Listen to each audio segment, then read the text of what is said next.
Halo Bray, kembali lagi di gaptek.id dan di video kali ini gue akan bahas dua smartphone sekaligus, yaitu Zenfone Max Pro M1 dan juga Zenfone 5. Kenapa Zenfone Max Pro M1 ini harganya lebih murah, bahkan murah banget menurut gue, dan kenapa Zenfone 5 ini harganya lebih tinggi, meskipun sebenarnya harga ini menurut gue masih masuk akal.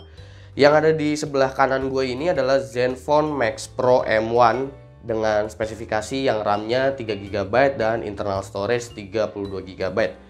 Smartphone ini dibilang smartphone gaib karena smartphone ini cuma ada di flash sale dan juga eksklusif cuma ada di Lazada per bulan Mei 2018. Untuk yang varian 4GB dan varian 6GB, kabar-kabarnya itu katanya akan dirilis pada bulan Juni dan juga bulan Juli 2018 di offline store. Jadi tenang aja, kalau kalian mau beli offline, Zenfone Max Pro M1 itu ada di bulan Juni dan di bulan Juli. Jadi sabar aja dulu. Lalu yang di sebelah kiri gue ini adalah Zenfone 5. Zenfone 5 ini harganya sekitar 4 jutaan. Smartphone ini juga dijual flash sale untuk saat ini. Dan di bulan depan itu kalian baru bisa temuin smartphone ini di offline store. Yang ada di gue ini Zenfone 5 polos dengan Snapdragon 636, RAM 4GB dan juga internal storage 64GB. Untuk yang versi 5Z itu harganya sekitar 6-7 jutaan tergantung memori dan juga internal storage yang kalian pilih gitu. Untuk yang 5Z itu menggunakan Snapdragon 845. Tapi dari keduanya antara Zenfone Max Pro M1 dan juga Zenfone 5 itu memiliki spesifikasi yang identik, yaitu Snapdragon 636. Hal pertama yang bisa gue kasih tahu kenapa Zenfone Max Pro M1 ini harganya bisa lebih murah, bahkan murah banget, adalah karena kalian cuma dapetin fitur yang serba sederhana. Bahkan di Zenfone Max Pro M1 ini hanya menggunakan Android stock. Dan ternyata Android stock itu justru production cost-nya jauh lebih rendah dibandingkan menggunakan custom UI atau Zen UI pada si Zenfone. Kalau kita ngelihat ke SoC-nya yaitu Snapdragon 636. Snapdragon 636 ini sebenarnya mendukung banyak banget fitur. Bahkan di Zenfone Max Pro M1 ini ternyata NFC juga dipangkas. Tapi berhubung Zenfone Max Pro M1 ini diberikan tagline limitless gaming, yang memang smartphone ini katanya difokuskan untuk para gamer-gamer mainstream yang memang nggak memerlukan beli smartphone flagship untuk main game. Gue bisa bilang smartphone ini juga nggak salah di highlight seperti itu. Karena pada dasarnya apabila kita cuma pingin smartphone yang bisa main game aja, itu biasanya kita malah nggak menggunakan fitur-fitur yang sebenarnya nggak kepake juga untuk gaming. Ditambah lagi Zenfone Max Pro M1 ini juga dikasih kapasitas baterai yang memang luar biasa besarnya, yaitu 5000 mAh. Tapi 5000 mAh ini dari review-review yang udah gue lihat di channel dan juga di website itu 5000 mAh-nya nggak beda jauh dengan 4000 mAh dari Xiaomi Redmi Note 5. Alasannya sih katanya karena power performance dari Zenfone Max Pro M1 ini itu semuanya serba di loss. Jadi memang power consumption-nya di Zenfone Max Pro M1 ini lebih besar daripada smartphone pada umumnya yang memang dikasih limitasi mengenai performance-nya. Untuk main game sebenarnya udah rata-rata hampir lancar, tapi untuk RAM 3GB ini gue masih mengalami sedikit stuttering pas gue lagi main PUBG di setting medium. Mungkin kalau setting low itu akan lancar banget.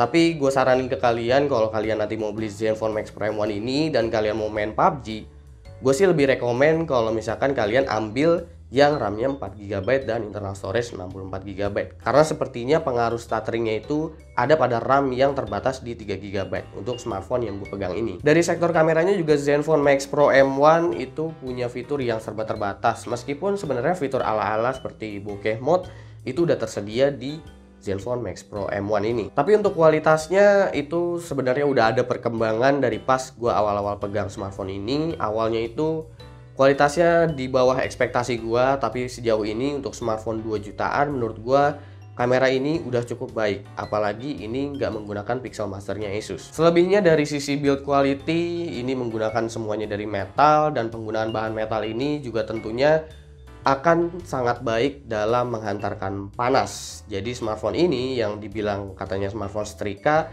sebenarnya enggak juga. Bukan enggak juga, tapi memang enggak banget. Karena smartphone ini jujur aja justru malah adem. Mungkin kalau dirata-ratakan suhunya itu mirip-mirip dengan suhu tubuh manusia. Untuk perekaman video sebenarnya di smartphone ini itu tersedia EIS, tapi EIS-nya itu untuk saat ini kita rekam dulu baru kita bisa stabilize, kayak semacam diedit gitulah videonya.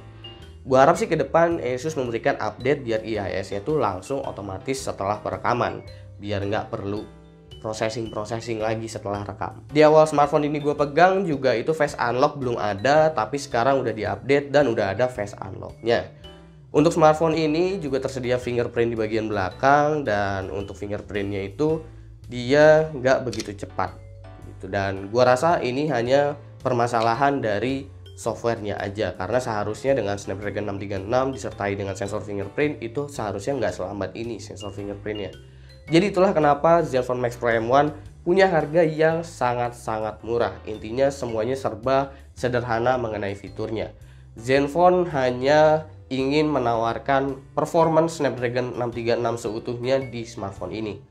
Tapi sebenarnya kameranya nggak jelek sih. Nah sekarang gimana kalau Zenfone 5 yang harganya 4 jutaan? Berarti itu hampir 2 kali lipat dari Zenfone Max Pro M1. Pertama adalah smartphone ini mendukung AI, dan AI-nya itu bukan AI bohongan tapi AI beneran. Hampir semua fitur smartphone ini itu didukung dengan AI, bahkan katanya chargernya pun didukung dengan AI. Gue masih belum ngerti kalau di situ itu AI beneran atau bukan. Tapi yang pasti smartphone ini semuanya itu serba AI, dan kita juga udah temuin fitur yang namanya Zenimoji. Itu fitur yang sebenarnya diadaptasi dari Animoji punyanya iPhone, tapi untuk Zenimoji ini mungkin perlu perkembangan lagi karena kualitas Zenimoji ini belum responsif. Tapi untuk fitur-fitur lainnya gue seneng banget sama si Zenfone 5 ini, karena Zenfone akhirnya masukin NFC dan bahannya di sini dia berlapiskan kaca dan juga udah Corning Gorilla Glass. Ternyata di sini desainnya itu mirip-mirip sama ZenBook Ultrabooknya Asus, yang dimana itu akan berpusat di tengah kayak ada cahaya mengelilingi lingkaran di fingerprint ini. Kalau di sini itu fingerprintnya cepet banget, jadi berbeda dengan Zenfone Max Pro M1. Makanya kayaknya Zen UI ini sangat optimize, dan sekarang gua rasa Zen UI yang baru ini itu udah cukup enteng. Dan di Zenfone 5 ini juga ternyata kita mendapatkan fitur yang bernama AI Boost, dimana AI Boost ini sebenarnya fitur semacam tweaking. Jadi SoC-nya itu ditweak karena si Zenfone bilang mereka ingin menghadirkan sebuah flagship dengan harga yang murah, alias Zenfone tuh pingin kalian merasakan fitur-fiturnya flagship dengan harga yang bukan flagship gitu. Jadi mereka menghadirkan fitur yang namanya AI Boost sehingga SoC-nya itu bisa ditweak hampir mengimbangi Snapdragon 660. AI Boost ini bedanya dia bisa di on off. Katanya sih Max Pro M1 juga sebenarnya udah ditweak Snapdragon 636-nya secara otomatis sesuai kondisi load. Tapi kalau kita ngelihat di angka benchmark di Geekbench ataupun di Antutu, itu skornya seperti nggak ditweak sama sekali. Tapi di Zenfone 5 itu kalian bisa on off AI Boost-nya. Dengan mengaktifkan AI Boost tentunya baterai akan lebih boros. Apalagi baterai yang ada di Zenfone 5 ini lebih kecil, yaitu cuma 3300 mAh. Tapi seharusnya 3300 mAh itu udah cukup digunakan untuk seharian, karena fokusnya si Zenfone 5 ini memang sebenarnya bukan di gaming. Padahal fitur AI Boost itu sangat menunjang banget apabila kalian main game. Dengan menggunakan fitur AI Boost juga gue merasakan pas main PUBG Mobile itu jauh lebih lancar daripada di Zenfone Max Pro M1. Dan untuk di sektor kamera sendiri, ini kameranya super bagus banget dengan catatan untuk foto. Kalau untuk video, apalagi pas di low light dan kalian menggunakan 60 fps, itu videonya masih ada noise. Tapi selebihnya untuk urusan foto itu low lightnya gila-gilaan bagusnya minta ampun. Karena sejujurnya dari informasi yang gue dapat antara Zenfone 5 dan juga Zenfone 5Z, itu keseluruhan totalnya sama kecuali spesifikasi dan juga kameranya. Jadi dari segi fitur dan juga desain, body dan lain-lain sebagainya, itu semuanya serba diberikan flagship di Zenfone 5 ini. Itulah kenapa Zenfone 5 harganya jauh lebih mahal. Kedua smartphone ini memiliki layar Full HD dengan rasio kekinian, yang ini 18:9 dan yang ini 18,5:9 dengan notch. Notch ini bisa kalian matikan dengan cara men-setting melalui setting tentunya. Dan juga di Zenfone 5 ini itu speakernya udah mendukung high res audio dan juga stereo. Jadi kalau kalian menggunakan headphone yang bagus, itu stereonya akan terasa banget. Dan speaker di Zenfone 5 ini juga udah cukup bagus di kelasnya, yaitu 4 jutaan. Gue belum nemuin ada smartphone 4 jutaan yang speakernya stereo dan sebagus ini. Sejauh pengujian gue menggunakan AI Boost, meskipun ada notifikasi kalau baterainya akan jauh lebih boros, memang baterainya lebih boros, tapi sebenarnya nggak boros-boros banget.